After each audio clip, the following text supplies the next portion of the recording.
Right. Okay, good evening, everyone. Here's my ugly face. Hello. Right, but more importantly, I've come live on today, and Pap has really thankfully given us his time and his knowledge on legislation. He's really the man I would turn to on all matters, which I turned to earlier on. So thanks for you, Danny, for spending some time with us. And what we're planning to do for everyone in the chat that's slowly coming in is we're going to go through certain legislation that would apply these days to protests and say public order offences or etc. So, Danny, can you introduce yourself to some people that might not know you? If I must. I'm Danny from Police Abusing Powers YouTube channel, where we deal with all things police related, mainly calling them all out for the bad things that they do. But over the past 3 years, I've been doing YouTube.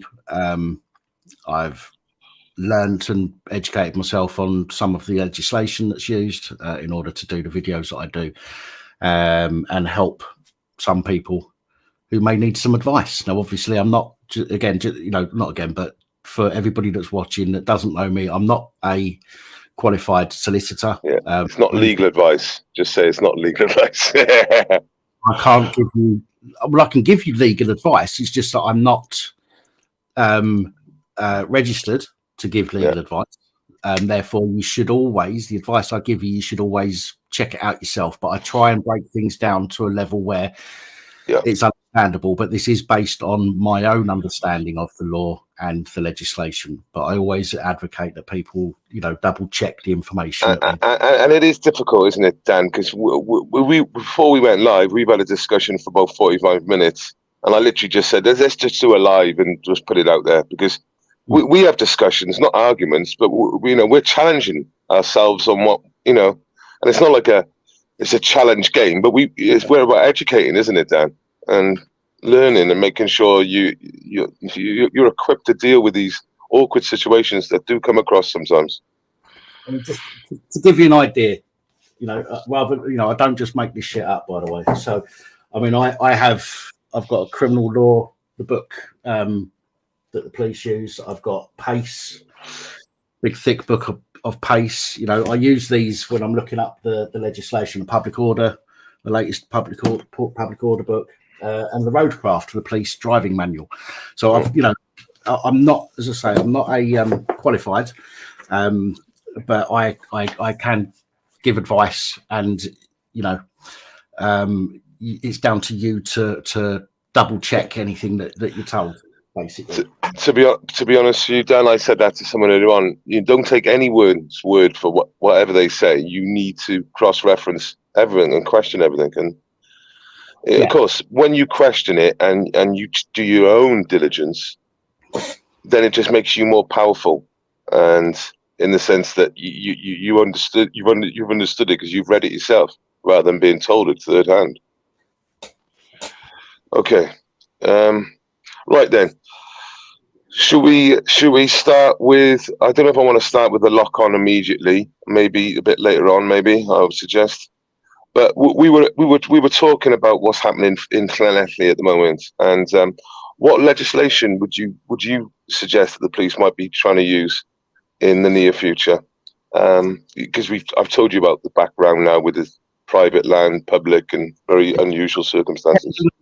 Obviously, it depends on how the court case goes with regards to that bit of land. Yeah. But there has to be an element of private land there. There has to be an element of private land there, from what I've seen.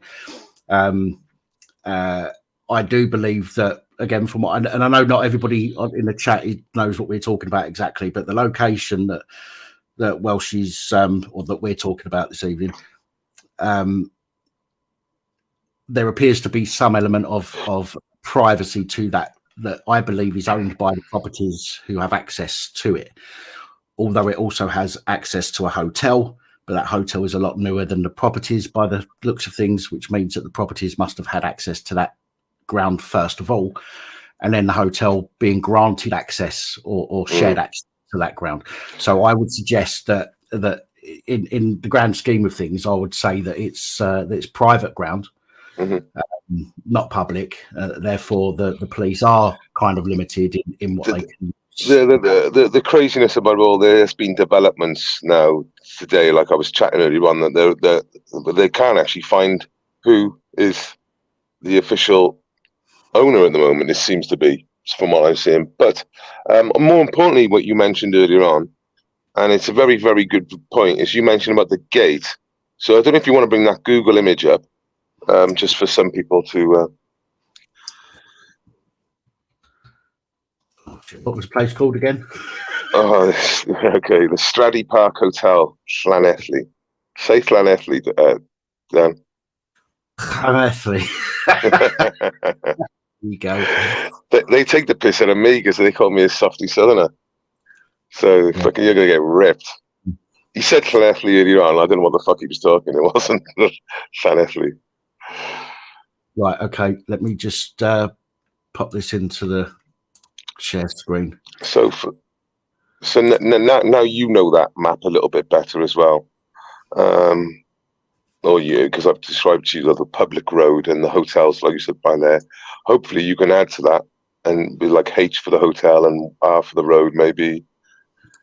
Don't know if you can add to the photo as we're talking or not. So I don't know what if you bring it up on the screen. I'm using actual Google Maps, so I can zoom in and out and move it around with the pointer and stuff. So hopefully point to what's what.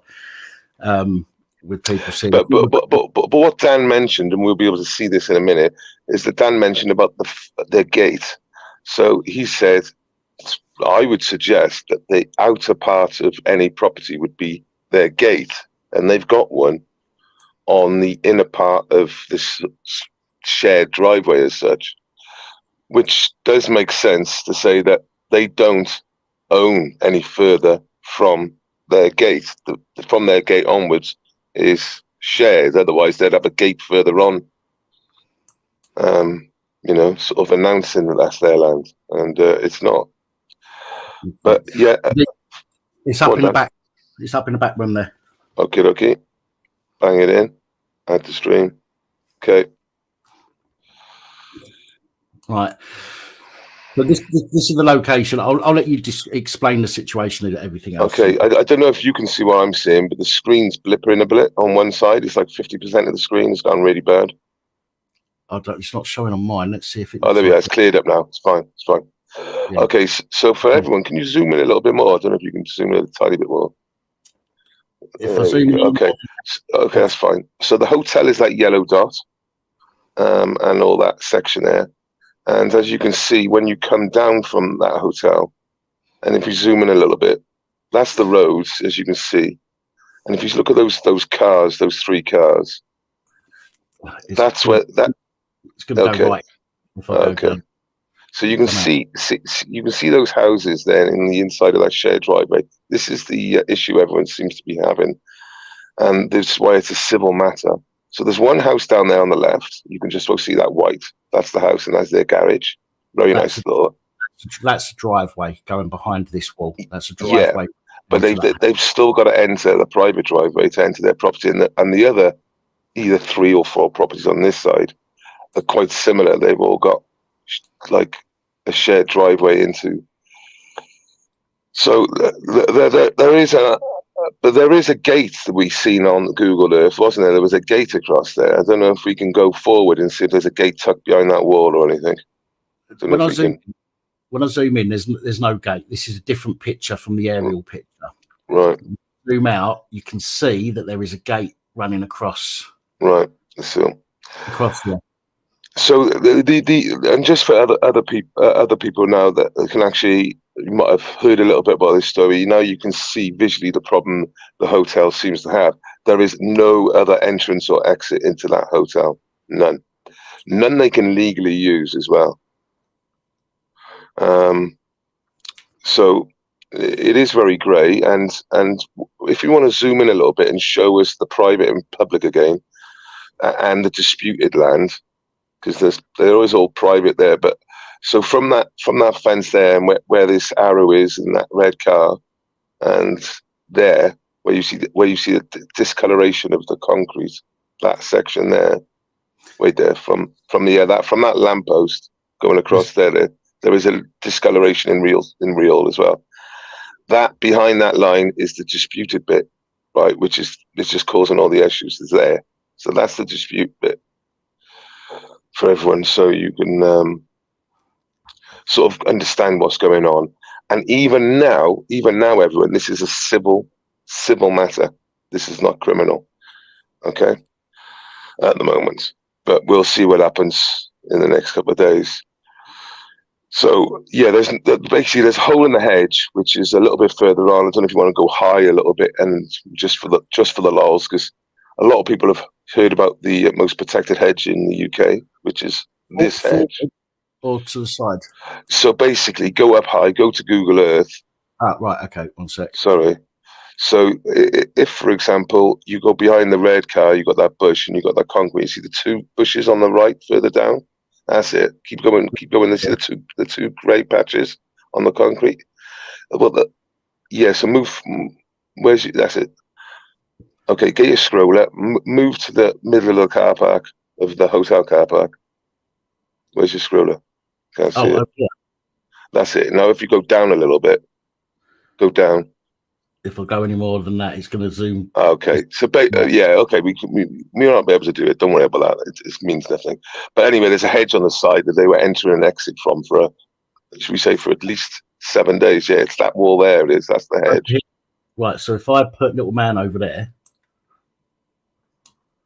we might be able to see. So yeah, you will. Yeah, you will actually see the hedge. That is the hole in the hedge. You won't believe that. That's the wait. No, there's a lamppost next to it. So go a bit further on, you'll see it. Yeah, go the other way. That's it. Go that way. Okay, tap that. Then and one more. There's going to be a lamppost to your left before you get to the end. I think. Yeah, if you turn it, you might see the lamppost. Oh, that's too far. So yeah, the lamppost is just where that light patch is, a bit further up there. It's just here somewhere. Yeah, it's literally there. And there should be a lamppost there. Unless, like I said, that was a while ago, and there's a new lamppost being put in. Either way, they made a hole. Yeah, I think that's you can see there. Is that a lamppost or with all stuff on it? All grass and shit on it? I think that's it there. I'm not sure. I don't know if it's been taken down or not. Is that tree? Anyway, it's there. It's literally exactly at that point. And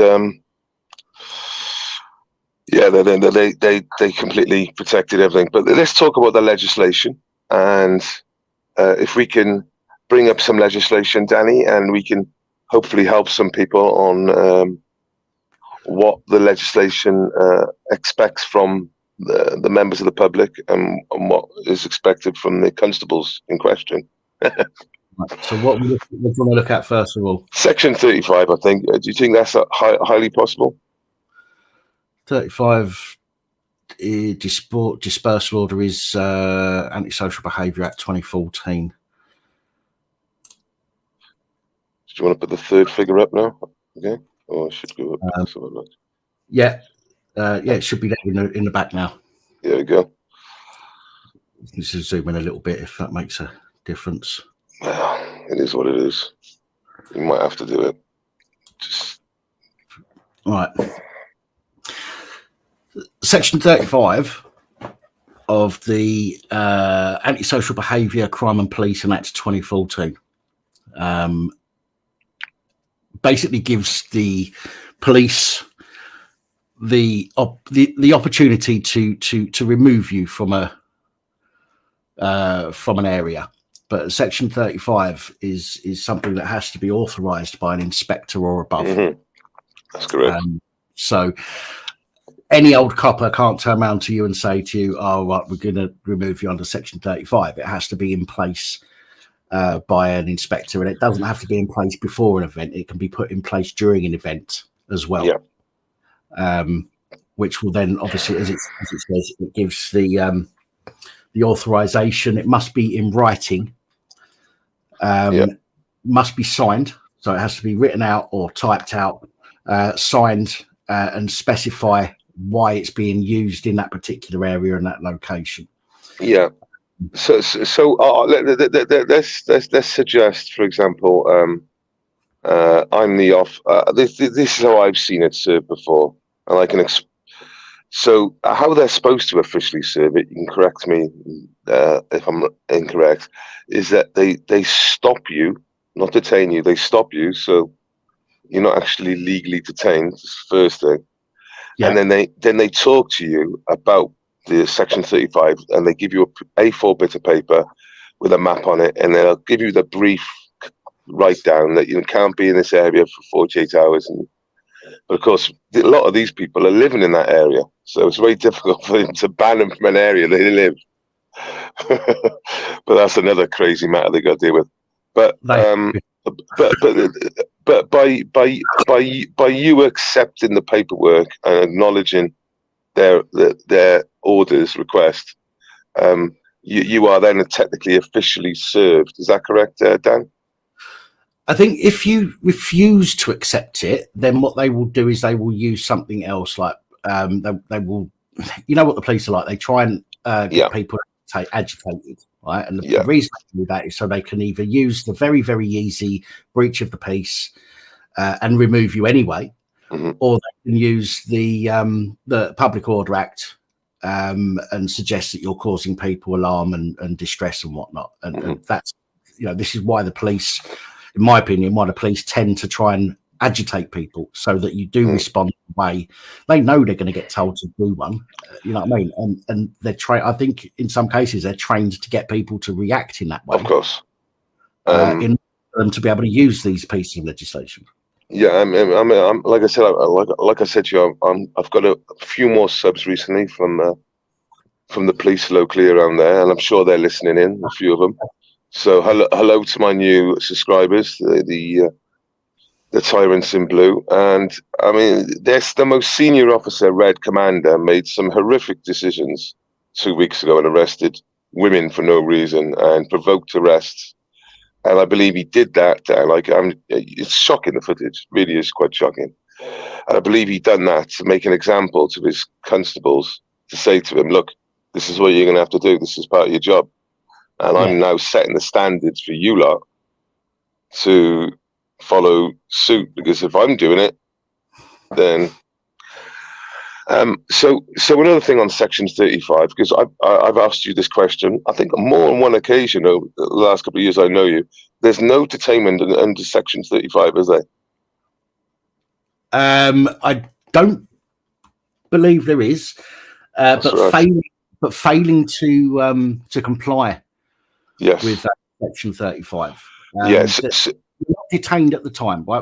When they come up to you and talk to you, they can't detain you just to talk to you, right? They can't, right? There has to be some kind of a suspicion that you've been involved in an offence in order for them to detain you. And if they're coming up to you to ask you to leave an area, there's no suspicion. There can't be suspicion that you're involved in anything. First of all, yeah. But Dan, if they've got no powers of detainment, then I don't have to listen to them. Well, it's again because I mean, I've personally I've entertained a Section 35 and not walked away, and I've said I'm only staying for the content for my social media channel. I'm not actually staying because you've detained me. I'm staying for the content. Now, as far as I'm concerned on Section 35. And the way I've sort of advised people to deal with it in mass protest situations is just to ignore them and walk away at all costs and don't accept anything from them, because their BWCs will be on. They always are on these, and they use their BWCs to prove that they've served the order. That's how I see how they work 35s. Right. The thing is, the legislation says that they must tell you. Okay. I believe, let's go back and double check this, right? Yeah, please do, because it's always been a. And another thing, like I said, they can't just throw a bit of paper in your hand and say you're served. They have to physically tell you. That's part of how they serve a Section 35. So they have to tell you. The constable must, unless it's not reasonably practicable, tell the person to whom the direction is given that failing without reasonable excuse to comply with the direction is an offence. I don't believe there's anything here that says that they have to hand you something. I've not read that in the. But they have to do that. They've served it in London a few times. You know, when I went to the the Anonymous and all that. What they did, they gave everyone, and well, they weren't telling everyone. They were just throwing papers around, and we were saying, "You're not serving anything there." And they give you a map, and they say you can't be in this map within like fucking 24 hours. So that's how. The problem is that map is just to show you, you know, where you're not allowed to be. If you don't want to accept that map, that's entirely up to you. You don't have to accept it, but the order has still been served once they tell you. And you're then liable for arrest of court within 24 or 48 hours of when it was thing. Yeah. But so they have the map's not a legal requirement, but telling the citizens concerned is. Yeah, telling them is, unless it's not reasonably practicable. But if it's a quiet protest, for example, there's no reason why the police couldn't, you know, in some circumstances, just turn up and say, right, everybody, you know, mass announcement, everybody, Section 35 in place. You've all got to piss off now, otherwise we're going to start arresting you. They could theoretically do that, but again, I believe this is for public areas and not on private property. Yeah. So my advice has been basically do not respond to anything from the police officers and just walk away. You don't have to. You don't. Absolutely. That's your right not to have to talk to them. If a couple wants to just talk to you, that's classed as a stop and account. Yep. If you look on any police force website and look up stop and account, it will tell you that you are under no obligation to stop. You're under no accounts. So you can just keep walking. Not use that as suspicion of another offence. Yeah, just because you're using your rights, it doesn't mean by me staying silent or deciding not to answer any of your silly questions is a sign of guilt, and that is the reality. And that's just because you choose to not answer questions, that's your right to. Yeah, it's a big difference. But okay, if any copper ever just comes up to you and says, "Hello, mate, I just want to chat," I don't. Don't talk to your mates then. See you later. And I don't chat with strangers without any issues whatsoever. Sorry, go on, go on, Matt. Yeah, he said, I don't chat with strangers in the street, innit? Especially your kind. Yeah, dodgy uniforms on. That's how I'm leading to sort of advise people on the 35 is basically just don't correspond with them, don't talk to them, and walk away. So yeah, you will still have to, again, if this is on public, you will still have been served if they've told you. But they should, by all rights, give you opportunities. Okay, if they serve you a Section 35 and then literally 10 seconds later you're still there, they can't just nick you. They have to give you opportunities to leave. Yeah, but remember as well. See, these people live in the village, so I can't see how they can operate a Section 35 in a village. I have seen it done. Oh yeah, I've seen it done, but I can't see how they can successfully sort of put a 35 in. And not with everybody. If all the people there live locally, and they turn around and say, "Right, you aren't allowed in this area," which is going to be quite a large area normally, it's going to be very difficult for them to actually do that without causing major issues. I mean, we know the police like to cause issues for people, but I think that if they banned almost an entire village from being in their village, that's going to raise some eyebrows somewhere, and that's going to get brought up. Would you suggest bad optics, Daniel? I would suggest bad optics, wouldn't you? Not going to look good at all. So what they end up arresting a 60, 70-year-old lady who's just not being compliant, and they give her like dispersal orders, and bail conditions to say she can't go to her house. Well, she can't turn left outside her house. She only can turn right. Because there is a lady now that's in court tomorrow, Thursday, called Helen, and she can't. She can walk down a footpath, but she can't stop down it. Yeah, she can't. There's a footpath that I was walking my dog today. She said, I'm not supposed to stop. I was going to keep on walking. I said, Helen, not to stress you, I'll walk with you. An old frail person tripping over, breaking your hip, and crawling up the road by your fingertips. Going, I can't stay here. Probably would miss you as well. You know what they're like. So, I mean, just for the people out there that there's this Section 35 business, my suggestion is completely get away from the person trying to talk to you, because that's what they're trying to do. They're trying to communicate with you, but you're not obliged to communicate with them. I'd say don't stand still long enough for them to talk to you. Yeah. Just keep intermingling. Just keep walking around people and backwards and forwards, and just don't stop still long enough. Talk to strangers. Make sure you don't correspond with them. If, for example, they put their hands on you, Daniel, and they say, for example, I'll just play it out. Oi, I've stopped you. I'm speaking to you. I've stopped you. I would say I would mostly approach the subject and say, "What if you stop me under Section 35?" Because that's what they're going to. I'd suggest I'm not obliged to stop or speak to you and just walk away.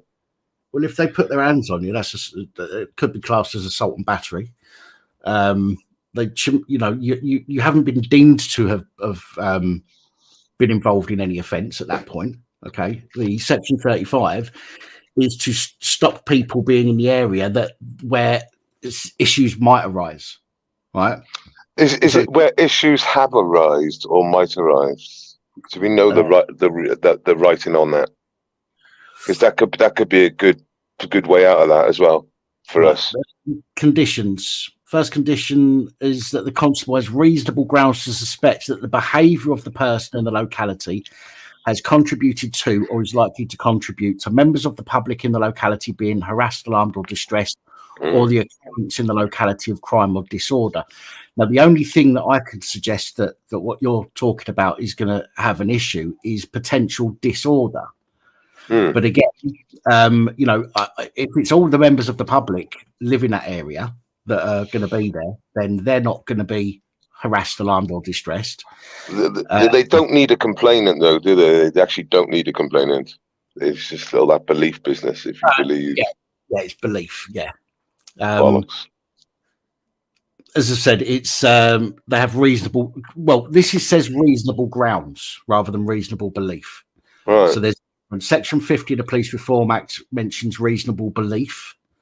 This says reasonable grounds, so there needs to be grounds. There needs to be grounds, which is better in a way than belief, because a belief system is completely different to evidence. So by grounds, they're talking about some sort of evidence that you've committed. Yeah. Some sort of. Or that you are likely to be, or that you are likely to cause alarm, harassment, distress, crime, or disorder. Yeah. I would suggest that'd be pretty hard to put in order if the whole village is basically supporting the cause. Yeah, I agree. If you've got a vast number of, if you've got a large majority of people from the area who are at this particular event, it's going to be very difficult for them to turn around and say that members of the public in the locality are being harassed. However, there is a hotel, and they could turn around and say that the people at the hotel feel harassed. Yeah, but there's no one in there at the moment. It's empty. On the flip side of that, because there might be some staff in there, on the flip side of that, you would, by being outside of their boundary with a big car park between you and them, I can't imagine how they would feel alarmed, harassed and distressed. It's not like you're on the doorstep, so to speak. Yeah, there's no staff members in there as we stand at the moment. It's completely empty, or guests. I mean, just to give you some context, it's a village of 400 people, and that establishment, that business that was you know, it's been in the community for maybe 100 years now, or whatever, when it first started.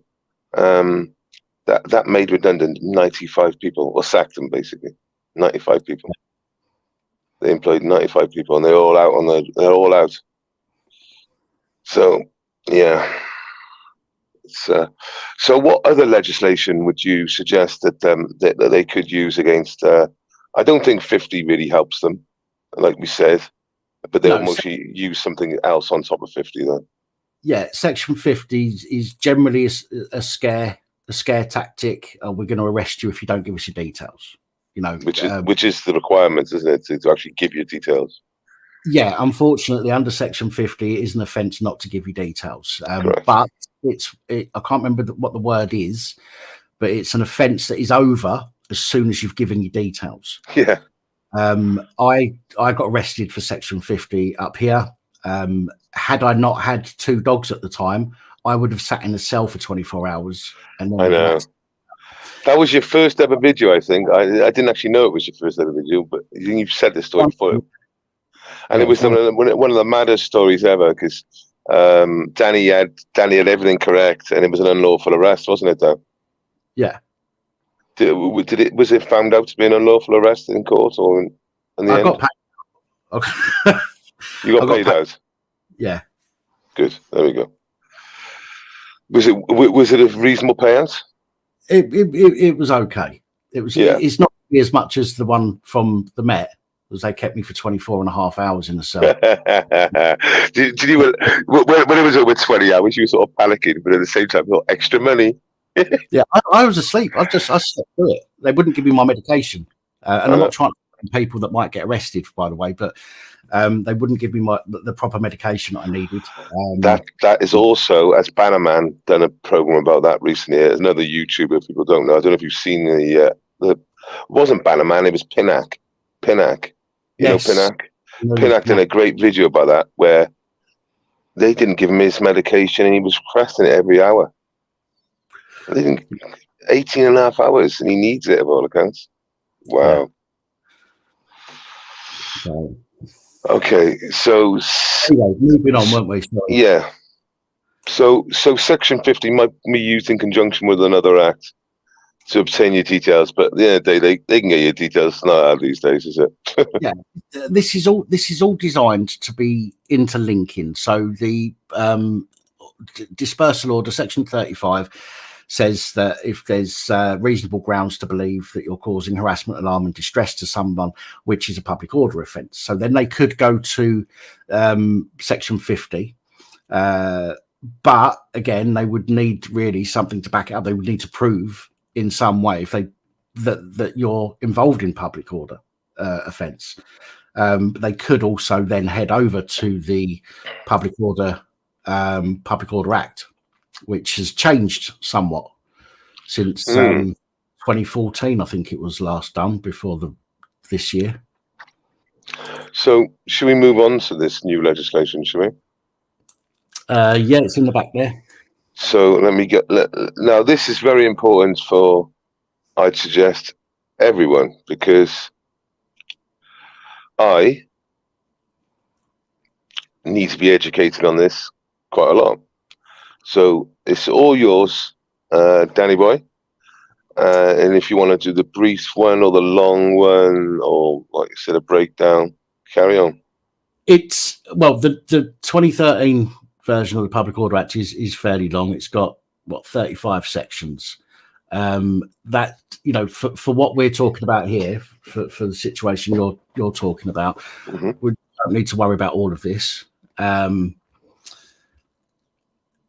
However, we'll start at the beginning and we'll work our way through together.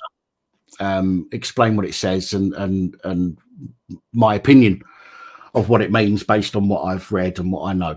Again, always double check your sources of information. So we got locking on. This is something new that they've put in this year to the Public Order Order Act. This is literally weeks old, this legislation.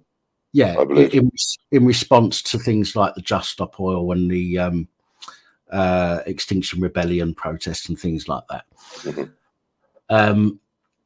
So a person commits an offence if they attach themselves to another person, to an object, or to land, attach a person to another person, to an object or land, or attach an object to another object or land.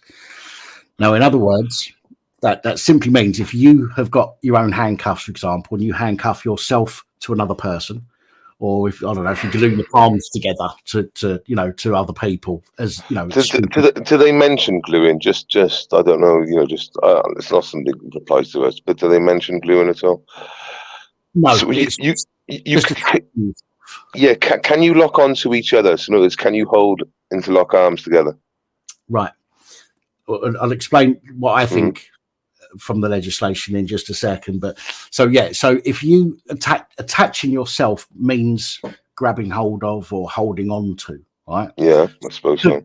Holding hands, that could be linking arms. Yeah, attaching. Yeah. I mean, that's what they used to do years ago. They'd link arms, wouldn't they? Everyone would link arms and all that kind of stuff. And this, unfortunately, I think puts a stop to that.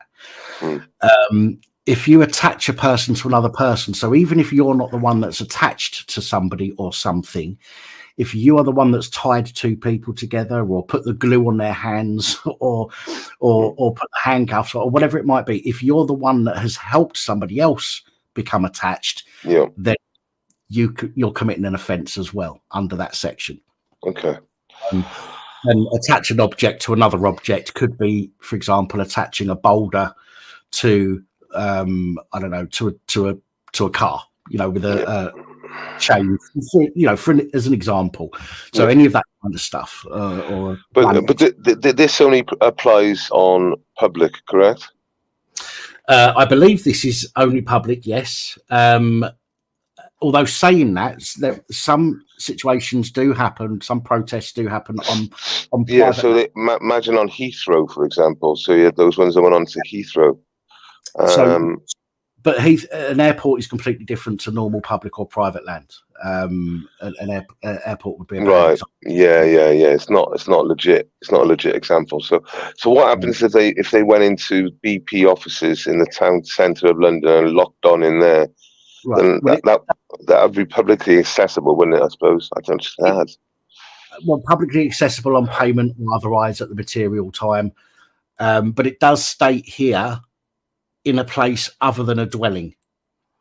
So that, even just that 7 words, 4, 5, 6, 8. It's very open, isn't it? In a place other than a dwelling. So a dwelling is the only place you could lock on. Anywhere else is game on for them. Just somewhere where people are living, So an office, people don't live there, they don't reside there, they just work there, for example. That wouldn't be a dwelling. That would be, that could potentially stitch people up a bit.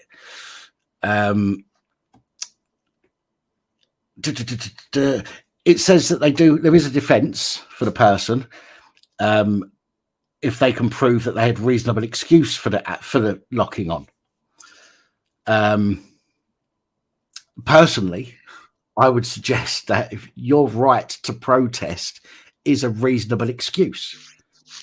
Again, it's my opinion. I think that a reasonable excuse. We have a right to we have an absolute right to protest. We should have an absolute right to protest.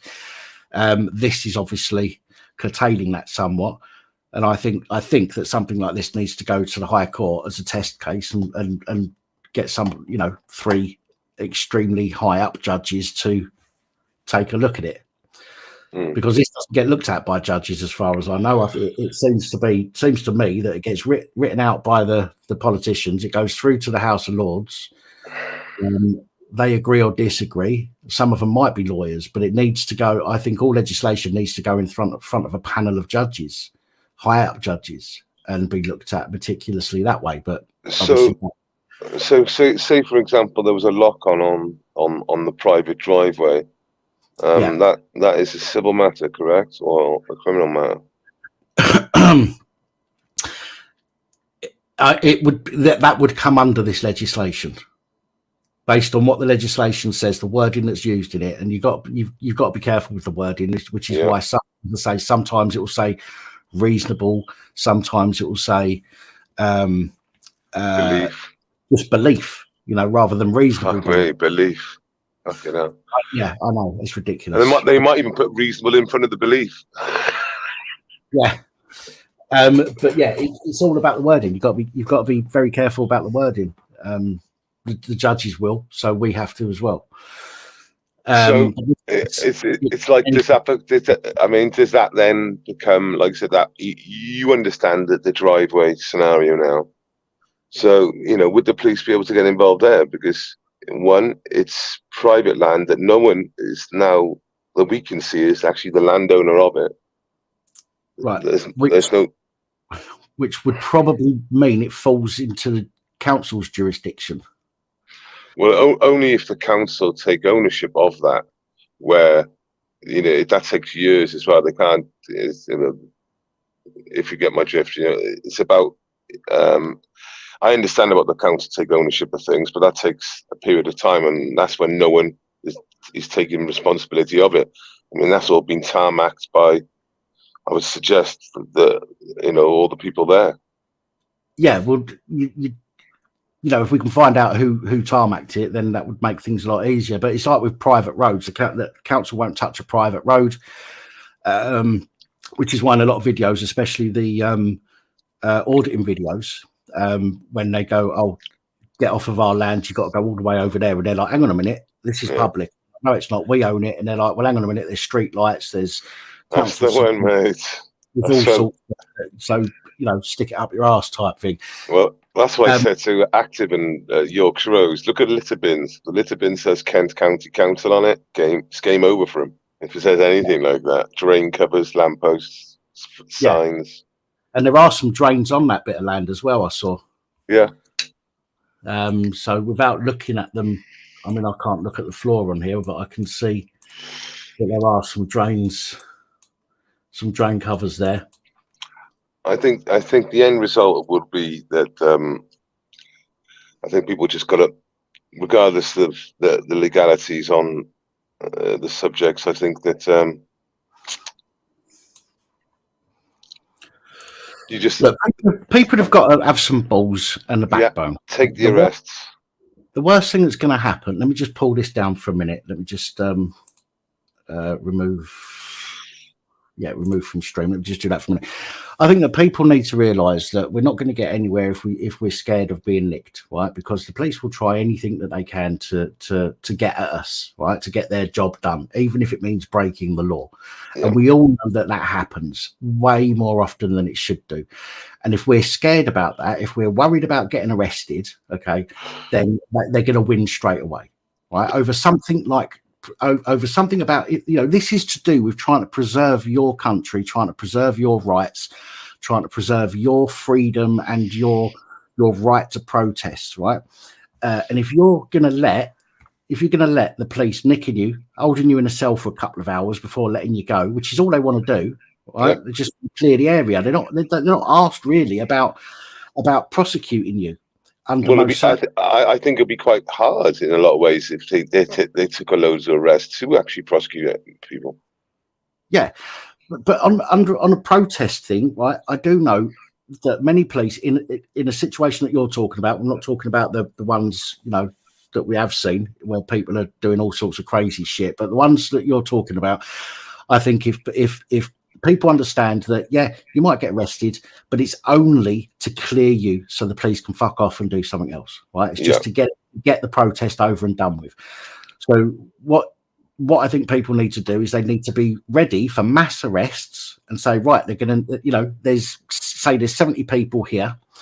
Every one of us is going to not comply.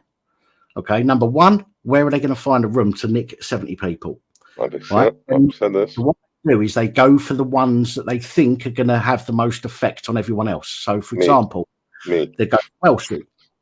Once Welshie's gone, that and no offence, and I'm not trying to be weird or anything, but you're almost like the leader, for example, right? I'm just going to use that word for want of a better word. So when the leaders, I'd find a better word for that. I would suggest I'm quite good on legislation. Right. Well, you know what I mean. You know what I'm saying. I'm not saying you are the leader. I'm just saying that you're doing this, and you've come to me and asked me for some opinion and stuff. Yeah. So the chances are that because you're the face, they'd probably go for you. If that affects everybody else, if everybody else goes, oh shit, well, she's been nicked, oh, it's all over, then it's all over. You might as well pack up and go home. Well, But I guarantee you now, if I'm arrested, they won't be holding my mouth. As I'm getting dragged away, I'll be telling them, everyone carry on, don't buckle down, be non-compliant, and just carry on. Forget about me. Just start filming. If you've got 70 people sat on the floor, for example, and it takes 3 coppers per person to move them, first of all, they're going to need a fuckload of coppers to do that. Secondly, once they go hands-on, they've got to be very, very careful, especially if they're older generation people. That's right. They're their responsibility now. Yeah. If they drop you, if they hurt you in any way, shape or form, you want to be putting in claims. They're not going to want to arrest everybody. They're going to try and scare everybody else off, which means you want to sit there, even if it means getting arrested. Okay, their not want to arrest you should be your want for them to arrest you.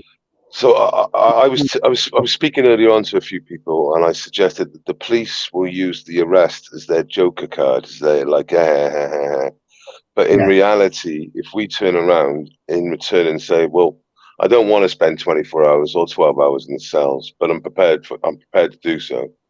Then it changes their threats of arrest. Yeah, and it's pointless. It means nothing, and it will damage the police because it'll drag more police. Everyone that's arrested will take, I suggest, at least 2, and for people who are big and non-compliant, I would suggest 4. To buckle somebody, generally what you need to do is threaten them with arrest, right? And if you've got somebody in a uniform standing there saying, I'm going to arrest you, most people will buckle underneath that, right? Oh shit, I don't want to get arrested, criminal record, blah. Listen, it's not going to stop you getting a job. Do you know what I mean? Criminal record for for trying to protest.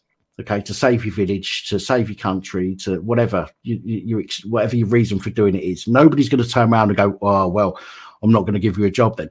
So number one, don't worry about that for an offence like that, okay? Because it's minor in the grand scheme of things. Yeah. Number two, you're going to get fed. Okay, you'll get fed. The food's not very nice, but you'll get fed while you're in there, right? And it's only really max 24 hours, isn't it? Yeah, of course. So you'd get, at the most you'll get lunch, dinner, and breakfast, right? I mean, don't get me wrong, the food's shit, right? Unless it's a weekend, and sometimes they'll get your Mackies, but even that's shit. But drinks, there's no issues with drinks. You can press. Would you suggest a copy of PACE while you're in there? Because you can request a copy of PACE, can't you?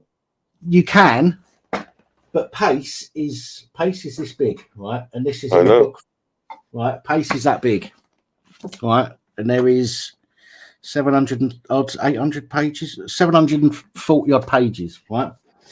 Now, they won't give you all of that. They will only give you a section of that, right? Okay, because that's the part that covers whilst you're in custody. For example, it'd be good to say, brief yourself on what you're getting charged with. No, and you're absolutely right. They'll ask you if you want a copy of PACE relating to your detainment. I would say yes, right? Yeah. Get that copy and you can read it. And what that does, most people go, no, I don't give a shit about that. But what you're doing is you're giving yourself or giving up an opportunity to see whether they've done something wrong. Yeah. During that process. And the words like belief, you say, for example, they have the word belief in it, then I would suggest that can be questioned in court. What's one person's belief is. Yeah, of course it can. Well, if, like you said, when it wasn't grounds earlier on, but there was a different word you used, which changes it again, which is something evidential. Reasonable belief. So you've got 3 different ones there straight away, and if they all meant the same thing, they would use the same wording in all the legislations, but they don't. And again, nobody really reads the legislation. So when the copper says, I need to believe that I believe that you're doing something, you don't know as a general member of the public if they need to have genuine reasonable suspicion that you're doing something. Like in America, what Yep. you know, all saying RAS, isn't it? Reasonable articulable suspicion.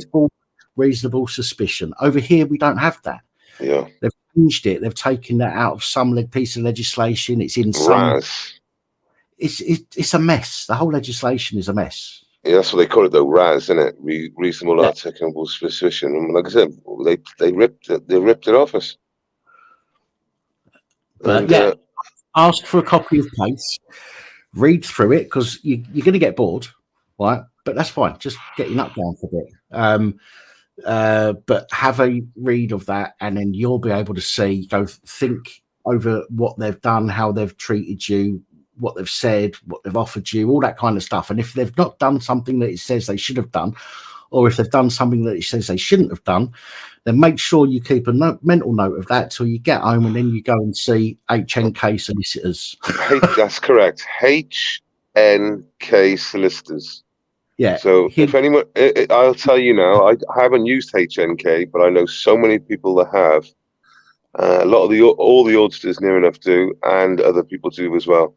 HNK Liverpool solicitors, they work throughout the country. They're the people you need to go to. And if Lisa wants to put that in the chat, HNK, you should put it in your phone. But yeah, very good call. One more thing. Sorry, let me just say, but Welshie, sorry, I've just noticed under the locking on section, is in any place other than a dwelling. Okay. However, at the bottom it says in this section, dwelling means a building or structure which is used as a dwelling, or a part of the building or structure if the part is used as a dwelling, including a yard, garden, the grounds of the property, garage or outhouse belonging to and used with a dwelling. That's a driveway is part of the grounds. Yeah. Therefore, it's within a dwelling. Yeah. Therefore, theoretically, the locking on offence would be a sketchy one for them to go with. And I've just seen on the very bottom of that legislation. Yeah, it's another thing I basically sort of mentioned is that whether arrests are made lawfully or unlawfully, it doesn't really matter. The end result is the same. It seems to be like if everyone goes non-compliant, it will cause them a lot of issues.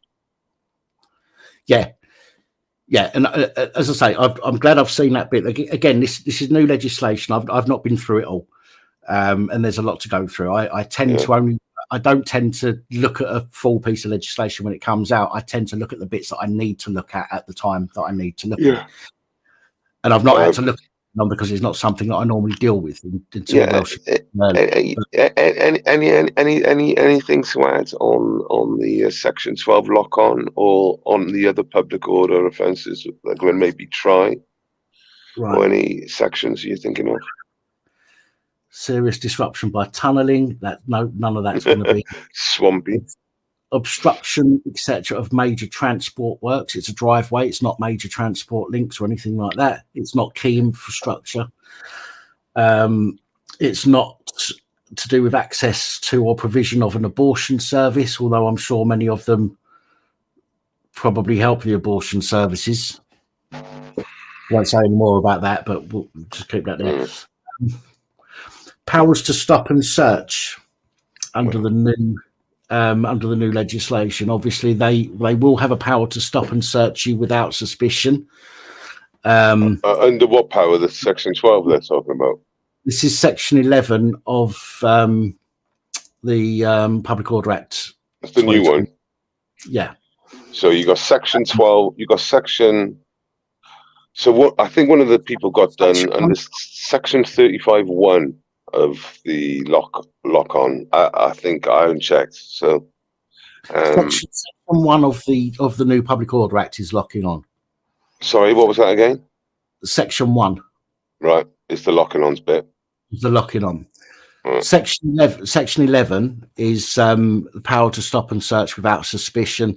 Again, I don't think that's something really that would be brought up, but is a possibility. But again, that needs to be instigated by the inspector.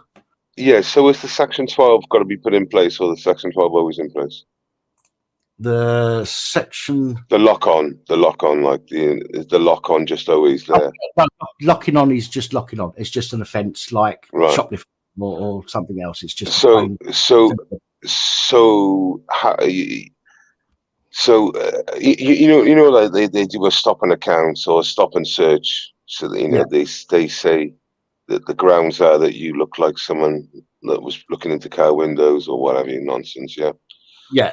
And they search you, and they find no identification. They find nothing incriminating, and no identification. Obviously, they can't demand your identification, but at least they sort of came with some sort of grounds, someone fitting your description. Are you telling me now on Section 11 of this lockout, or I think it was 11, you said, that they don't need any reasonable grounds, they can stop and search anyone now? If it's like the Section 35 dispersal order, it needs to be authorised first in a particular area. I thought that, by an inspector. So that's what I said. That's what I said. All that part of that section has got to be authorised. Is that what you said? Yeah. So an inspector could turn around and go, right, we're going to do a Section 35 dispersal order, and we're going to invoke Section 11 stop and search without suspicion. Right. So, and they could use that in conjunction. So if they, because they're going to stop, you're going to ask for your name and all your details, so that that's, again, it's all intelligence gathering. So they're going to go. Yeah. So the legislation would be lock on. It'd be lock on legislation. Section 11 would be search without any grounds, basically. Yeah, but it's not a piece of legislation just for the lock-on. Lock-on is Section 1 of the Public Order Act 2023. And the Section 11 one is a bit like you said, the 35. It has to be authorised by an inspector first. It's same thing. Yeah, it has to be authorised by an inspector. Okay, so yeah, it doesn't actually change really us normally. That they won't be using that necessarily, stopping you and searching you without grounds. I shouldn't think so. But again, there is a possibility that they're going to want to know who you are, right? Not you, but other people, right? Because they want your names and details, right? Especially if you turn around, especially if they say, right, we're sending you out the area for 24 hours, and you say, but I live in the area. Yeah, it's going to be very difficult to prove that unless you give them your details, unfortunately. And this is one of the hurdles that we have. Everything is designed for us to fucking give up our details, which is ridiculous. I don't think it really matters, though, at that sort of that stage. But I do get your drift. But it just becomes unworkable there, 35, that they hand out. If, for example, you actually live inside the exclusion zone. Yeah, it does. Again, it means that you're going to have to give your details over in order for them to verify live within the area. Yeah. Otherwise, they could still, But they'll just modify it anyway, won't they? They'll just modify it, and they'll say, "Oh, you can't turn left, or you can't turn right, or you can't cross the road, or something pathetic like that." Hopefully.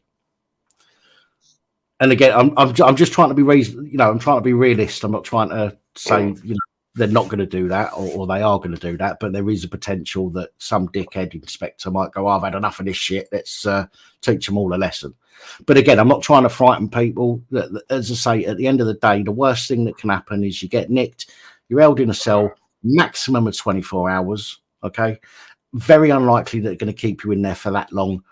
Unless your name's Pap or Welshie. You can guarantee, but I can't believe they went over 24 hours on you. That's just so dull. It's like extra money. It's like but again, the that powers to stop and search is if they think that people have got equipment on them to help them with the protest, for example, glue, chains, anything like that. So again, that's for that. If they find nothing on you, then there's no issue. They can't really do fuck all about it. But if they've got stop and search without suspicion, unfortunately, you have to let them search you. There's nothing you can do about that.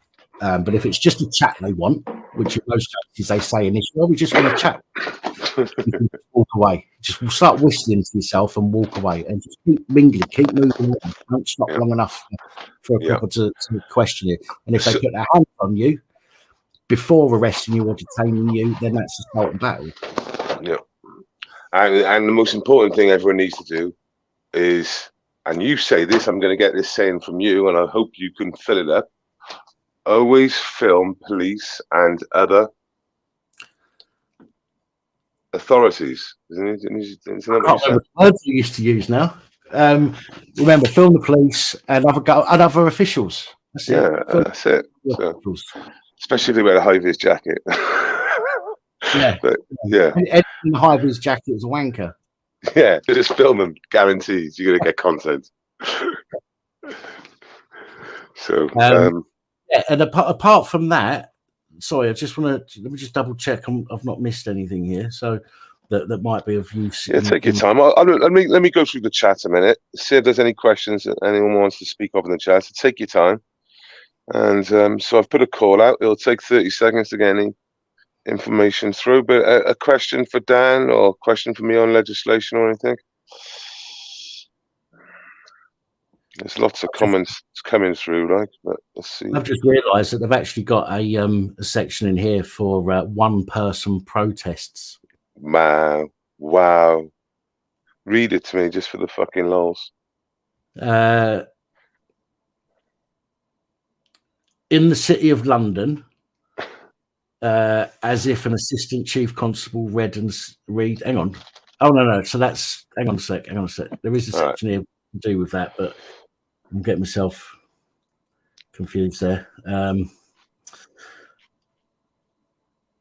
This is an explanation thing. Section 15 of the Public Order Act is an explanation. So somewhere in this Public Order Act there is a bit about one-person protests, and this explains what it means by one-person protests, which is fucking madness. I mean, we all know what one-person protest is, don't we? Yeah. I mean, how can you explain that in any more detail than a one-person protest? So we've got Extinction Rebellion, Insulate Your House, or whatever that was they were called, and Just Stop Everything is the reason why we're struggling with all this legislation now.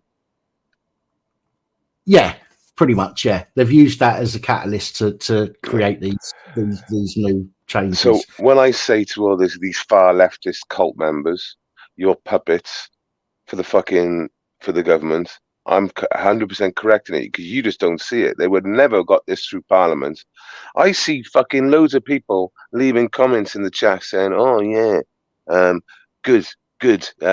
There's nick these Just Stop Oil, great, and all that. All the police are nicking them, brilliant. Yeah, but you see what they're doing to normal people's protests now. They're destroying it for everyone. Those fucking pricks, those fucking greasy, fucking pale, soy-ridden pricks have destroyed it for everyone. And I tell you what, they need their fucking chin wobbling. Honest to fuck. And all we're trying to do as normal members of the public is to fight back against the injustice that this new legislation puts upon us. Yeah, and we've got the world against us as it is, and then you get the police given like a COVID legislation again where they just took the piss, and now on this new Public Order Act bollocks, they can just take the piss out of everyone because it's not restricted to Just Stop Oil, is it? It's opened up the fucking can. Just for anybody watching, if you're recording an event, even if you're getting in the way a little bit, nudge, nudge, wink, wink. If you're recording an event, then you could be classed as a journalist, a citizen journalist. Yeah. And police cannot prevent a person from observing or reporting on what's going on in relation to a protest-related offence or breach of an injunction or activities related to a protest. So if you're filming, again, I'm not telling people to break any laws or anything like that. But if you're filming something and you're reporting on it yourself, then you are, by definition, a reporter it's a very good point what you've just said. I have heard this before, and I always, when challenged by the police, you can actually hear me on other people's videos saying I'm filming. It's a camera. It's not a stick or a bottle. It's a camera. It's not an Uzi, mate. Yeah, it's a camera. And the reason why I say it is that you are like spelling it out to them on multiple audios, because you know the when it all went crazy in Hyde Park, where some crazy leftist said I was seen throwing bottles and stuff. Well, there was so many cameras at that event that if I'd have thrown a fucking twig, it would have been recorded, because I see myself and even hear myself on multiple videos on YouTube, because my voice is pretty deep. And yeah, that's all you can hear me saying is I'm filming. It's a camera. It's not a gun. So I think I said that. It was a knife or a brick. It's a fucking camera. Yeah. And yeah, like Pap's saying, you are held a little bit like they'll cotton gloves you a bit more, simply because you've distinguished yourself that you're not part of the protest. You're actually filming the event, full stop. Yeah, but again, you have to make sure that, you know, if you're just walking around, you know, if everybody's mingling, as I said, you don't want to stand still long enough for somebody to talk to you, right? So you're all wandering around and walking away from people and all the rest of it. If you're in the crowd or within the crowd, filming what's going on, you know, just because you're there, it doesn't make you part of it. Okay, they're going to need to believe that you're part of it in order to be able to do something about that. But if you're there documenting, as long as you're not the one that sort of if everyone sits down, as long as you don't sit down with them, for example, and show that you're taking part in the activities that they're doing like that, you can still hang around and film it. It's no issue. And just for everyone out there, from an experienced gonzo citizen reporter, which is how I describe myself, which is basically I've got a camera phone. That's what it means. That's what I got. I got a camera phone and I point it in a direction. That's basically what it is. That it's so important for everyone to record any of these interactions, simply because it's better than any human witness, the camera. Yeah, I said this before. If an incident's going on, doesn't matter if one person's already filming it, get your camera out and film it as well. Yeah. Another thing why I mentioned that, sorry, Pap, and I remembered, is that a couple of weeks ago, Jim from Correct Not Political was getting pretty, shall we say, not rushed, but there was a man in a dress that was like was a good 6'3" anyway, right? And I think he had heels on as well, and it was one of those. It was one of those degenerate events. Right. And so he's based as fuck and he's autistic as fuck, but you know he's on the button, and so he's got the soy. He's having battles with soy boys, and he's trying to ask sensible questions, and then as he called, the troons turn up, the crazies turn up, and he's now in like a big argument with a 6'3" guy that looks about 6'8" because he got heels on, and. Basically, the cameraman on Jim was too close to him, right? And you'll understand what I mean by that, right? And so anyone out there that goes to any of these events, if you don't want to get like in there, don't worry. Your footage is more important sometimes, because if, for example, like in that area with the hotel, you stood on one of the huge 4 foot by 4 foot square blocks that they put there to stop coaches and stuff like that coming in and lorries delivering. Just left a gap of cars with. That's where you want to stand. You want to stand on that block. It doesn't matter you're 30 foot away from the action. Your angle picks up everything. Everything. You'll notice that police body camera footage. When something happens up close, you don't get to see fuck all, because the camera is 180. It's like big wise. Yeah, it's wide, but it's like 6 inches away from the person they're trying to deal with. Yeah. Right. So a copper could boot you in the shin, even though they're filming it on their body worn camera. It doesn't pick it up. So there's no proof. Do you know what I mean? So, you know, just as an extreme example, but so if the more people that are filming incidents, the better it is. You've got more angles. And let's face it, as I say, I don't advocate people breaking the law, right? I think people have no. things, and I think that we have to find ways of doing those things that we're allowed to do.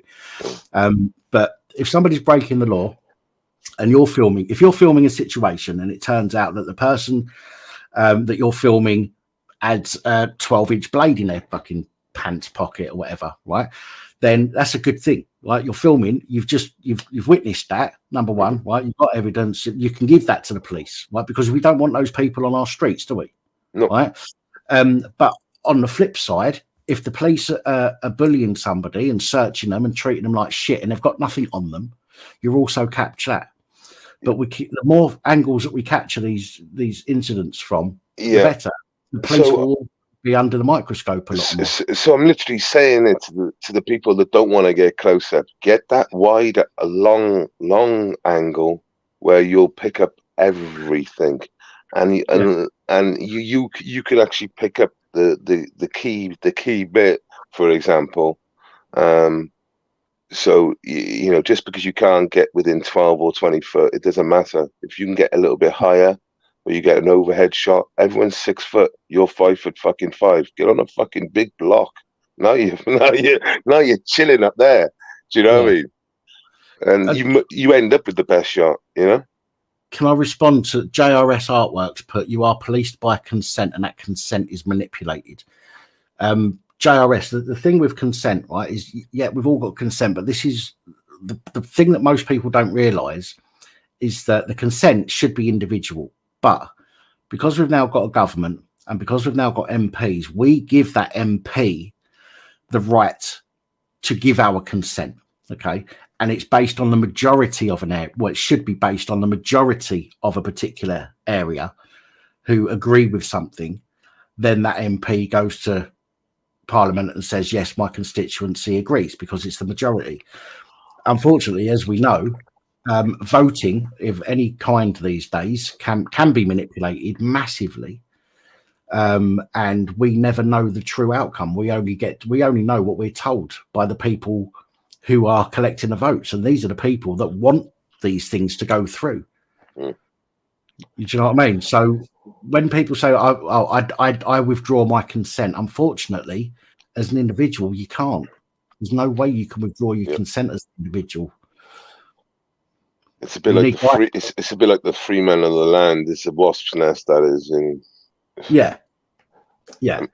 But you can't. You can't withdraw your consent individually. Unfortunately, that's the long and short of it. Someone was talking to me about all that business earlier on, and I said, well, I just try and be a bit of a thing on legislation because that's what they use against you. Yeah. And I mean, it's funny how the police use common law for certain stuff to suit them. Breach of the peace is quite common when they use it. They love it. But again, breach of the peace, they don't realise that breach of the peace, generally, there needs to be a possibility of violence. Yeah. Breach of the peace. So like, you read it earlier on to me. It was one of the last points you read. And there's no violence. There's no violence in slating someone. You're roasting someone. You know, there's no violence there. There's, like I said to Daniel, there's 2 fences between me and them and about 50 foot. And a row of police. So breach of the peace is basically conduct that is severe enough to cause alarm to ordinary people and threaten serious disturbance to the community. Okay. However, it also means that there needs to be, and I'm trying to find what I looked at earlier. There it is, I think. Is that it? Right. Threatening abusive manner in behaviour is likely to cause a reasonable person to suffer fear and alarm, and you intend the behaviour to cause fear and alarm or are reckless as to whether it would cause such fear and alarm. Now, you can only cause fear and alarm if you're having a go at somebody, or if somebody thinks you're going to start lashing out at somebody else. But you'll notice that the police will literally come and say, right, breach of the peace because you're talking too loudly, or breach of the peace because that person over there doesn't like what you're saying. That doesn't necessarily constitute breach of the peace. Yeah, breach of the peace hasn't got to do with noise. Is that correct? Noise level. Yeah, it doesn't have to be noise level. Yeah, absolutely. No, is noise level a part of the legislation? I don't believe it is. It's I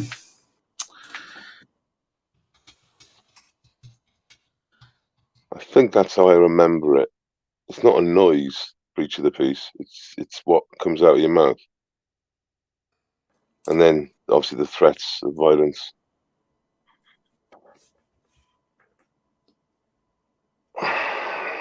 Yeah, it just says using threatening, abusive, or insulting words or behaviour with intent to provoke a breach of the peace. But again, the definition of breach of the peace varies very slightly between different places. And I'm looking for right. Okay, so green and black cross.org. These are the guys that deal with protests. Yeah. These are the guys that deal with protest stuff. So they're very good. They're very good. I've read some of their articles on the way Section 50 has been abused, etc. It's they've been quite knowledgeable, quite good. So a breach of the peace, you don't have to give any personal details. Although the police will try and persuade you to, as they will. Like they did with me 2 weeks ago. Yeah, you have no obligation. You are under no obligation to give any details whatsoever. And I'm looking for the actual wording. Right, breach of the peace has occurred, or to prevent it from occurring. A breach of the peace is defined as an act done or threatened to be done, which either actually harms a person or in his presence his property, or is likely to cause such harm being done. So therefore, if you're out protesting, providing there is nothing that would suggest that a person or property is going to have any harm come to them, then they shouldn't really be able to use breach of the peace. And am I correct in saying it's unrecordable breach of the peace? It's not a recordable offence. Yeah, it's not a recordable offence. So the offence is over once they've removed you from the situation, and they have to let you go. As soon as you're out of that situation, they have to let you go. So during Kung Flu, and the one I got nicked in London for, when Tommy gave his speech and he was leaving, their plan was to nick Tommy. Yeah. So they basically they let him down the two pathways out. And they let him down the one pathway, blocked the end up, and before we could join on the way out, they blocked the pathway out for me. So they allowed Tom to go through and a few others, and I was like the first one they blocked out. And I didn't know something was up then, but I got very frustrated, and I went, for fuck's sake, well, what, I'm leaving. And they said, you're not leaving this way. And I was like, what the fuck? I've missed my shot. I've missed my... You've destroyed my footage, basically. Yeah. And I didn't know at that point, but then I turned and run away. I said, oh, fuck you, I'll go to the other entrance, because I realised they were just not going to allow me through, and there was a reason for that. They were always planning to nick Tommy. Yeah. So that's how they done it, because it's a narrow pathway out, and so they allowed them through and then just blocked the pathway off. And I went, oh, fuck them, I'll go the other way. I heard him say, the inspector, nick him. It's on someone's other footage, and he says, nick him. And you can actually see him point in my direction when I turn and run. So I'm actually, so that breach of the peace that they tried on me, which is actually the complete opposite, because I was running away from the breach as such, yeah? Because I was going to try and keep on getting the shot. I had to like run much further around, like, you know. But they never let me get there. They run after me, and then they done me for breach of the peace. And I explained to them, I'm not obliged. And then they got their inspector, the one who said nick him. I didn't know at this point, but when I studied other people's footage, it was the same copper that said, "What? He's refusing to give his details," and he said, "Do him for COVID." So they turned me for COVID, and I still refused my details. And But if you were reporting on something, then COVID, you was there as a key worker. Yeah, so. but I was out of Wales, and Wales, you couldn't even leave. You couldn't even leave your like be a mile from home. I was 160 away. Yeah, miles from home, in a different country. But what was crazy about it is they re-stacked me. They found my identification. I had my English press card on there. In a lanyard. After the third search, because it was just after that copper got shot in the cells, so they were like super paranoid on the searches, weren't they? And they found my identification, well, my press card, and they re-stacked me for over 2.5 hours, mate, in the back of the van. And when they took me in the station, the custody sergeant basically said, "Why are you bringing more of these in? Why are you bringing more of these in?" And I said, "I'm working as well." I said, "I'm working. I'm independent journalist." He's got my press card, and he's like, "Show him his press card." I said, "You ring the number on the back." I said, "They'll tell you," which is what you do. And they rung the number on the back, and actually, what actually happened was the person who picks up the phone had already been spoken to by someone else and said, "Oh, well, she's just been nicked. Odds on you get a phone call soon." So when they rung the number as well, he said, "Yep, we know him well," and then so yeah, it sort of worked for me. The custody sergeant just kicked me out. He literally just kicked me out. But what was funny, they started shouting, "Tommy!" Tommy was in the cells. I didn't know. I never got to the cells. I just got in the back of the van. Isn't that funny? I just want to respond to a couple of comments. Yeah, apparently I'm a PSYOP and I'm CID. Okay.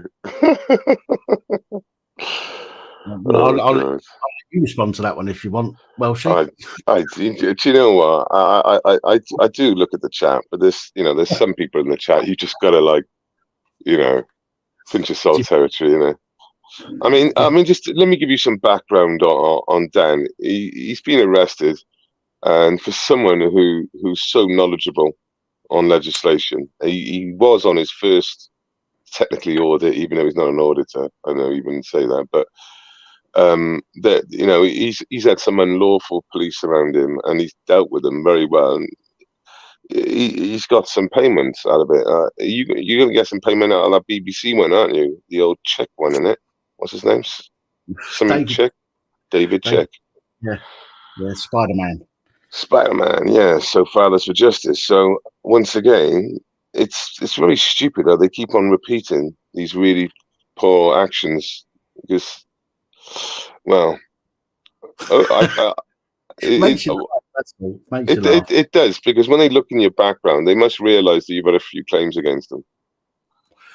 Well, just looking at what I do on my channel should prove that I'm not. I mean, do the police really want, if I'm PSYOP, do people really want me calling out the police as often as I mean, I haven't done this. Of course, yeah, exactly. The whole point about your channel is to fucking call out the wrong ones. Yeah. And as you keep on saying, you've got to knock stories back, haven't you? You do sometimes 3 a night, 2 a night. I don't know what you're doing these days. Well, I haven't, because I had another stroke, didn't I, at the beginning of June, and I've been on and off. And the last few weeks I've been off because my fatigue is absolutely wiping me out, and I'm struggling to go through a whole day without sleeping at the moment. It's not good. But yeah. Are you out walking your dog all the time? I haven't got the dogs anymore. I had to give them up after the first strokes. Right. Well, I think it's about time you got yourself a dog and get yourself out a little bit then. Don't you think? I have been thinking about it. I'm planning on moving back down south, and I don't really want to get an animal that's going to get used to being here to then take down there and have to get used to being down there. So when I move, To be fair, my dog goes in different environments all the time. He's at a riot 1 minute, he's at a protest the next, and he's on the front basket of my mountain bike the day after. You know, they'll be fine as long as they got someone they love. Trigger's not really the name for him because he doesn't get triggered at all, does he? He's a good little. He's sharp. That's what I mean by trigger, though. He's proper sharp. Trigger happy. He's a good lad. Can I just one last thing before you carry on? Sorry, can I just say to everybody, if you want some more information about protests, if you're going to attend one or anything like that, go to greenandblackcross.org. I'll tell you what I'll do is I'll just stick the link in the private chat of this, and you can post it into the main chat. Well, okay. Are you a mod on my channel? I don't think I am. Check if you're a mod. This would be easier for you to do on your computer than it would be to me. Oh, I am. Oh, I didn't even realise. Sorry. There we go. Okay. To be honest, anyone I know physically, generally I give mods. I know Lisa's controlling it now, but it used to be I only give mods to people I've actually sort of met or physically seen. So basically, I just default. Yeah, I've just posted it anyway. So everybody, that will give you some information. And what are they called? What are they called again? Green and Black. Green and Black. Yeah, very good. I've read a lot of their stuff. Yeah, they break it down sort of in layman's terms as well, so we understand it. It's definitely one to go and look at for information. Okay. I don't think there's anything else really. Everything else is about serious disruption, which is, not what this is. You're talking about key infrastructure or blocking motorways and stuff like that, and that's certainly not what you're doing. If the hotel's not even open, hotel can't be classed as open really until it starts taking in its first guests, and if the guests aren't getting there, then it ain't fucking open. Yeah. So if everyone stands side by side and the bailiffs try and push their way through, which they tried on the Bannerman's video from this week, I believe. Yeah. His content's crazy, Bannerman. I quite enjoy his content, but some of it's fucking. Yeah, I like his stuff. Yeah, but again, the thing is, he's a weird one though. He is a weird one, and some of his content is weird, and some of it's excellent. But if they start pushing their way through and they touch you, okay, so you've got assault and battery, right? No matter what they're there for, if they barge through you and whatnot, it's assault and battery. They can very, very careful in putting your hands on people ever, even the police. Okay, but the police don't care because they've got this idea of immunity because their bosses will cover that for them in most cases. I know we're seeing a lot more people being thrown under the bus recently, but so if you don't hold on, if you don't hold each other and you stand like a wall, then they've got to get through that wall. They've also got to get through that barrier, haven't they? Yeah, I've already said that the offence there says that locking on doesn't apply if it's in part of a dwelling and the grounds of that dwelling. Oh, right. Dwelling. So again, I'm not telling you that this is 100%. This is just my interpretation of it. If you're on private land, that is part of the dwellings. Okay, so if they have to use the drive to get into their dwellings, the chances are it is part of the dwelling, even if it is shared. And therefore it shouldn't be something that could get used. Can we go through that again then? Can we go through that again? I was understanding it the opposite way to what you were understanding it when you explained it to me, but now I'm getting it. Right, locking on is an offence in any place other than a dwelling. A dwelling in this section means a building or structure which is used as a dwelling, or a part of a building or structure if the part is used as a dwelling. This includes a yard, a garden, the grounds that the property is on, so your boundary, a garage or outhouse belonging to and used with a dwelling. Now, there's a garage there, So a dwelling would a dwelling be a commercial premises in any way? No, it's got to be somewhere where somebody lives full time. Ah, well, that's a hostel. So yeah, I would suggest that's full time, isn't it? That's a dwelling, because they've changed use from a hotel to a hostel. So with a hostel, it's permanent, isn't it? It's Well, weird. It's a weird one, and the reason it's a weird one is because I know somebody who's been nicked for apparently having their penis out on the landing of a communal building, oh God. which is supposed to be classed as a dwelling, but because it's a communal building, it's slightly different. It's all classed as slightly different, but you're not in there anyway. You're not inside the dwelling at that particular building anyway. So from the looks of the map. Can we get the definition of a dwelling up as well on a different page so we can actually work what a dwelling exactly is and get a definition of? Because I know it's an abode, it's a home, but so does that, like you said, corresponds to like someone living there? Well, in their cases, they are actually living there, would not permanently in the sense of years, but for definitely months. Okay, let's have a look at on legislation. They've got a definition of a dwelling. Brilliant! I'll bring this up and we'll go through this. So you use you use actually .gov for that, do you, for definitions? Some of the definitions are on there, yeah. But I like to use it because we have to use their own words and stuff against them, don't we? So yeah. So let me just remove that from stream and present. Where is it? Hang on, where is it? There we go. Okay. This is actually under the Finance Act. That's just strange. There you go. I'll zoom in a little bit.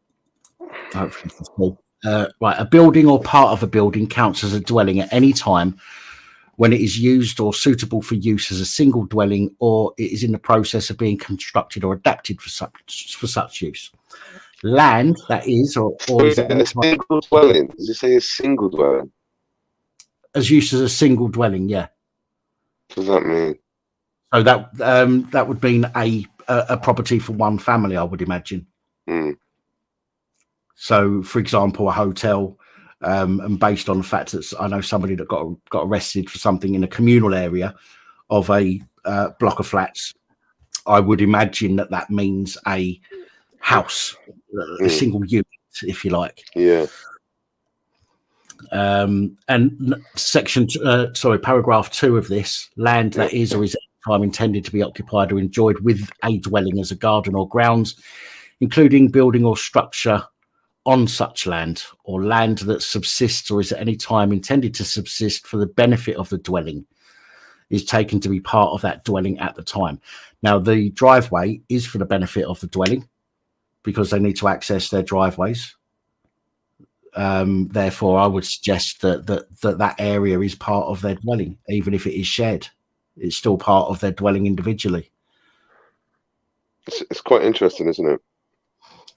Yeah, when you go through the legislation, hardly anybody does, but when you go through the legislation, you understand that so much of what we thought is not actually true.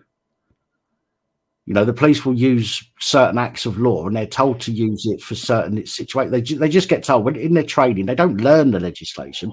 They get told, right, in this situation, you use this act. And then we'll deal with it when it comes back to the police station. That's literally all they get told. Yeah. And I know that. I mean, the amount of times you end up knowing more than the sworn officer in front of you, I think it's pretty embarrassing, personally. For them, obviously. Yeah. So that land that subsists or is at any time intended to subsist for the benefit of a dwelling is taken to be part of that dwelling at the time. So I would suggest that the drive to get to their own personal driveways and that garage has to be classed as part of those dwellings.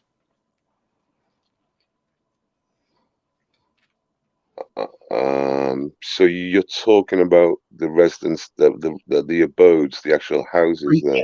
The three property, or the 2 or 3 properties to the right, and the one property to the left.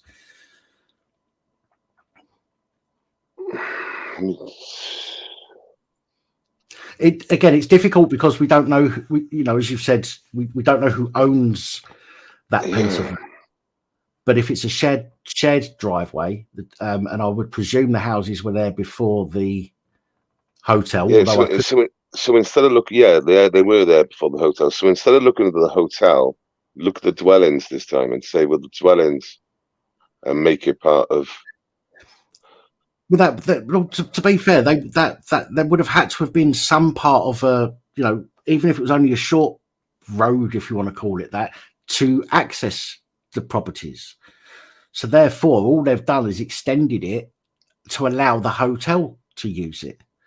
So it should be under or attached to the deeds of at least one of those properties. Yeah. I have no idea what the actual reality is. Tomorrow, some of the organisers are coming back to Clancy. They're in London today with a court case. The craziness about it all, there's like a couple of groups involved as well. And one of them is full of councillors that won't even come on site because they're not really welcome. But they're getting all the publicity in the sense that they're giving, and yet they're actually working against the locals. Yeah. They say, okay, we don't really agree with it in the hotel, but we agree with our policy of being a country and split them up into social housing, which is basically taking social housing away from your nieces and your nephews. Because if you don't want to put them in hotels, they're going straight into social housing. So they're beating the queue. If they're not going to go in hotels, where are they going to go? And Drakeford in Wales has said they're going into social housing. So there's no queue for them. In you go. Right.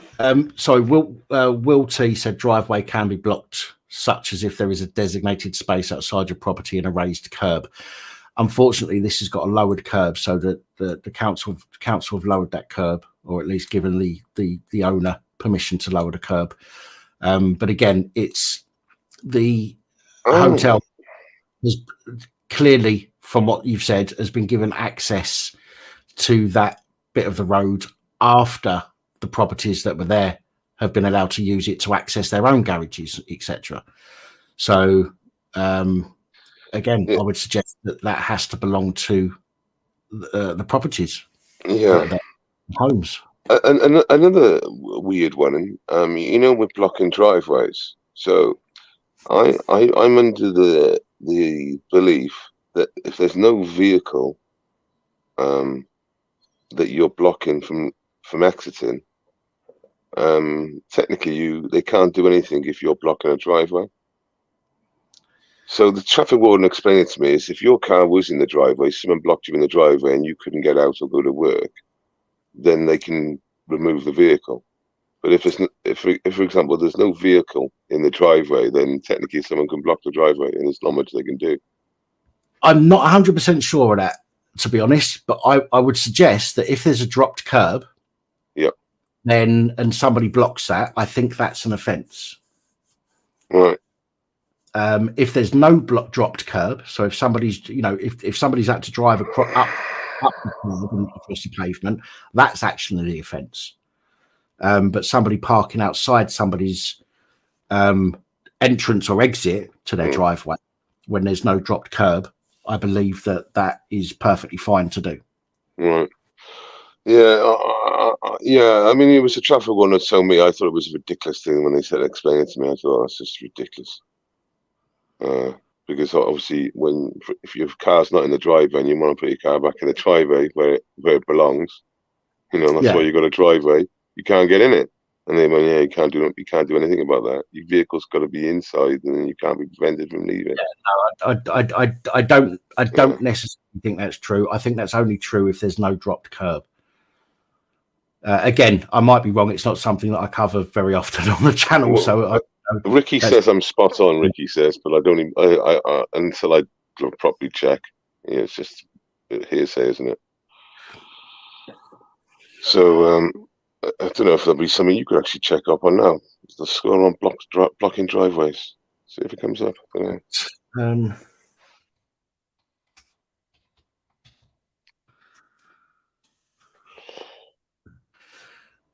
If somebody's hang on a minute, let's find something a bit more. Yeah, we're talking about dropped curb driveways, not the illegal driveways, the real deal ones.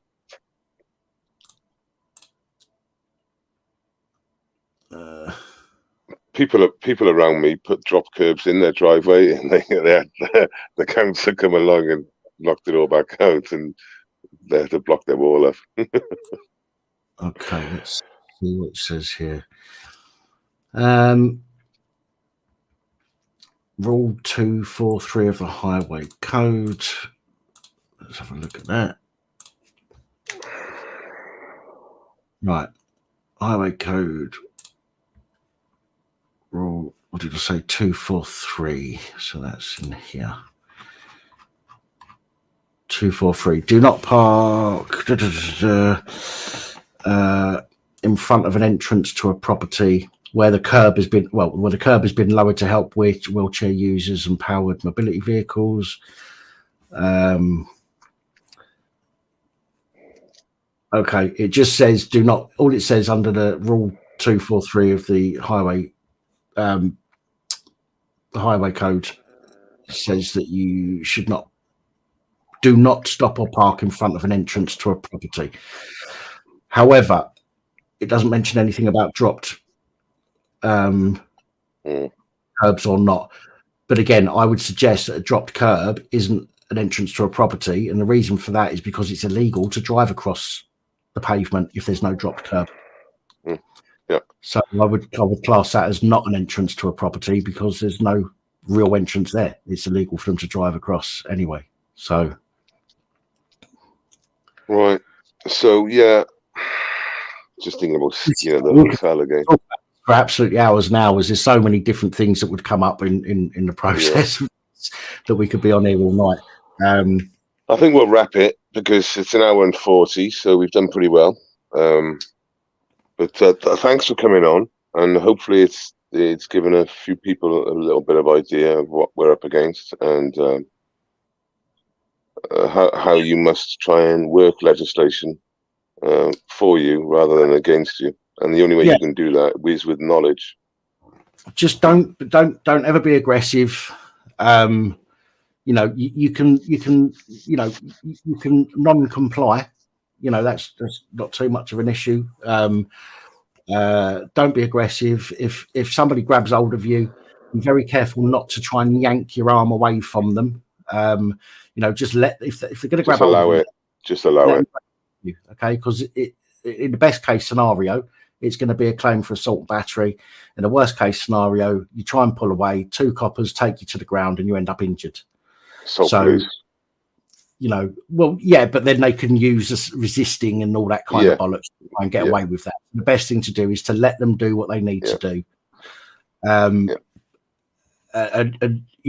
It should be in your favor if especially if they fuck up. So, but don't be scared of them is the main thing in this situation. If you're going to go do something stupid like shoot people, then obviously be scared if they're coming after you. But if you're gonna protest about something, then don't be scared of them. Don't be frightened of being arrested. It's not something that's going to ruin your life, no matter what they tell you. Worst case scenario is a community order stopping you from protesting anymore, or a fine. I would suggest you just give a no comment interview unless you ring up HNK. They would mostly advise a no comment interview as well. You can always make a statement later on. And that means when you go into an interview, one of the first things they do is ask you to verify your name, etc. Okay. If you have already given your name at the desk, and as soon as you get in that interview room, do not even answer those questions, because that is part of the interview. And it is to break you down into feeling comfortable talking to them. So it has to be, when you go in there and they say, how are you? Are you being treated okay? No comment. Oh, you don't want to talk to us? No comment. Oh, well, I've got to ask you these questions. Is this your name? No comment. And it has to be like that all the way through. You can't answer your question, even if you think it's got nothing to do with why you're being questioned. Once you're in that you're complying, aren't you? You're talking to them. Once you're in that room, the only thing that should come out of your mouth is no comment. And you don't even have to go to an interview room as well, by the way. You can give a statement, can't you, later on? Yeah, but you can refuse to go to the interview room. What they have to do then is get a tape recorder to the cell and ask you questions there. It makes it far more difficult for them, but it's more of a laugh for you watching them scurry around and you're just sitting there chilling. And resign yourself to the 24 hours, and that's just it, isn't it? Yeah, yeah. I mean, it's nothing. Honestly, it's nothing. I've done it, and it honestly, it is absolutely fucking. It's a breeze. It's just boring. That's all. So get yourself a copy of Pace, have a read of that a few times, get yourself familiar with it, and whilst you're there, go over the events of the day and see. And always claim for your medicine, and then they might try the mental health trick on you, but you can answer that question, which will be basically, I'm using my right to remain silent. I've got no health issues at all. And if, for example, they get a doctor to speak to you, then explain to your doctor that you're just using the rights given to you by refusing to answer all questions. So he'll walk away. He'll walk away and say to the police, he's fine. You know, he won't even tell him what I said, but he'll say, I've got no problem with him. You know, it's like confidentiality in the day. But you can say anything to the doctor. Basically, I'm just not talking to them. They get a little butter, wasting your time and everyone's time. Yeah. So. Nicotine cravings as well. You won't think about that too much. I mean, if anybody, I know there's some people on here that watch me quite regularly. You know that I smoke like a fucking trooper. I do. But when I was in the cells, after the first couple of hours, I didn't even think about it. After that, I just got my nut down and just kept going to sleep. And they'd wake me up every couple of hours or whatever and see if I was still alive. And I'll go back to sleep again. That's it. Yeah. So. Oh God! Don't put me on full screen. Fucking hell! Oh, he's gone. Where you gone? Come back. All is forgiven.